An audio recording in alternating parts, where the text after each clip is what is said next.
नमस्कार भाई, स्वागत है आप सभी का एक बार फिर से रितेश क्लासेस में। देखिए, इजराइल ने अभी हाल फिलहाल में 25 देशों के नाम जारी किए, जिनके बारे में कहा उन्होंने कि ये 25 देश हमारे सपोर्ट में हैं। तो हम आपको इस वीडियो में आज बताएंगे कि इजराइल का जिससे झगड़ा चल रहा है, यानी कि हमास, जिसका कि शासन है गाजा पट्टी पर, इसको कौन से देश सपोर्ट करते हैं, इसका अपना गुजारा कैसे चलता है। ठीक है, तो देखिए, संयुक्त राष्ट्र ने 2012 में कहा था कि 2020 तक गाजा पट्टी रहने लायक नहीं होगा। अभी 21 चल रहा है। गाजा सबसे ज़्यादा जनसंख्या घनत्व वाले इलाकों में से एक है। उसका जो अर्थव्यवस्था है वो ना के बराबर है। बेरोजगारी बहुत ज़्यादा है, बिजली पानी का कोई व्यवस्था नहीं है वहाँ पर। फिर भी मात्र छोटे से इलाके में 40 किलोमीटर लंबा और 8 से 10 किलोमीटर चौड़े वाले इलाके में 20 लाख से ज़्यादा लोग रहते हैं। समझ सकते हो कितनी ज़्यादा वहाँ जनसंख्या घनत्व होगा। गाजा पर हमास नाम के एक संगठन का शासन होता है। हमास वहाँ चुनाव भी लड़ता है, ठीक ना, फिलिस्तीन में। फिलिस्तीन का ही पार्ट गाजा भी है और फिलिस्तीन का ही पार्ट रेस्ट ऑफ, मतलब कि वेस्ट बैंक जो है वो है, ठीक ना। हमास यहाँ पे 2006 में फिलिस्तीनी में चुनाव लड़े थे फिलिस्तीन में। उसके बाद संगठन ने 2007 से फतह पार्टी की अध्यक्षता वाली फिलिस्तीनी अथॉरिटी की सेना को गाजा पट्टी से बाहर कर दिया था, ठीक ना। मतलब कि इस गाजा पट्टी का जो है सो बाकी के फिलिस्तीन वालों से अपने आप में ये लड़े हुए रहते हैं, ठीक है। ऐसा कहा जाता है कि गाजा पट्टी और बाकी के फिलिस्तीन में 36 का आंकड़ा है। इसके बाद से ही ये जो भगाने का काम किया सेना को, इसके बाद से इजराइल और मिस्र, जो यही दो देश हैं जो गाजा पट्टी को चारों ओर से घेरे हुए हैं। एक ओर से तो समुद्र है, बाकी के 3 ओर से ये लोग घेरे हुए हैं।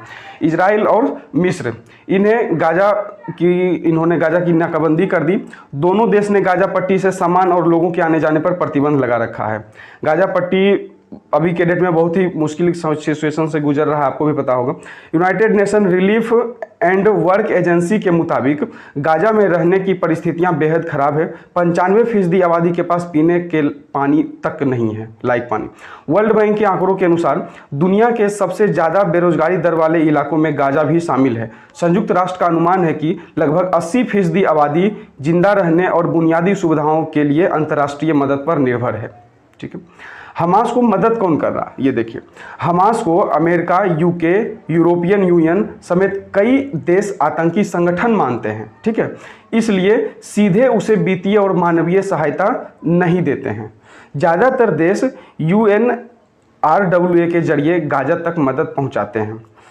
खाद्य पदार्थ या राहत सामग्री, चिकित्सा संबंधी सामग्री गाजा में पहुंचाने के लिए इजराइल ने ही एक कॉरिडोर बना दिया है, जिससे तुम सामान ले जा सकते हो। देखो, गाजा में अभी टनल इकोनॉमी फल फूल रही है। टनल इकोनॉमी क्या होता है वो समझिए।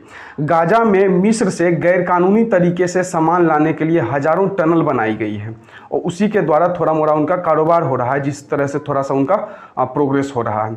हालांकि देखिए, अमेरिका इजराइल का साथी है, फिर भी वो लाखों डॉलर की मदद फिलिस्तीन भेजता है। अमेरिका का एक अलग ही फंडा रहता है। अभी युद्ध चल रहा है, एक तरफ वो शांति का बात भी करता है और दूसरे तरफ इजराइल को अभी उसने रक्षा डील पर समझौता भी कर दिया। वो मिसाइल वगैरह भी इसको देगा, इजराइल को भी, जबकि लड़ाई चल रहा है। हालांकि प्रस्ताव बहुत पहले से अमेरिका के सीनेट में पारित था, अभी जाकर उस पर मुहर लगी है, ठीक ना। तो इनका अमेरिका का एक अलग ही अपना चलने का रास्ता रहता है। डोनाल्ड ट्रंप के कार्यकाल में इस वित्तीय मदद में कमी कर दी गई थी गाजा को मदद करने में, लेकिन अभी बाइडेन प्रशासन ने उसको थोड़ा सा बढ़ा दिया है। देखिए, उसके आसपास बहुत सारे मुस्लिम कंट्री हैं, लेकिन एक तो इजराइल से सब लोग डरते हैं, ऊपर से फिलिस्तीन को ज़्यादातर गाजा पट्टी को ज़्यादातर मदद नहीं करते हैं, क्योंकि आपको पता है गाजा में जो हमास का शासन है उसे कुछ लोग आतंकवादी भी मानते हैं, तो उनको थोड़ा सपोर्ट कम मिलता है बाकी के मुस्लिम देशों से। लेकिन कतर एक ऐसा देश है जो हमास को सभी तरह की मदद देता है, जिससे गाजा के कर्मचारियों को तनख्वाह, ज़रूरतमंद परिवारों को वित्तीय सहायता, पावर स्टेशन चलाने के लिए ईंधन वगैरह खरीदा जाता है। और एक ईरान देश है जो हथियार वगैरह, ये सब बम, गोला बारूद, ये सब ईरान उसको सप्लाई करता है, जिसके बदौलत अभी वो लड़ाई झगड़ा कर रहा है। गाजा के पास खुद कुछ ऐसा कोई बड़ा प्लांट वगैरह है नहीं, ठीक है। तो इस वीडियो में इतना ही, मिलते हैं अगले वीडियो में। धन्यवाद।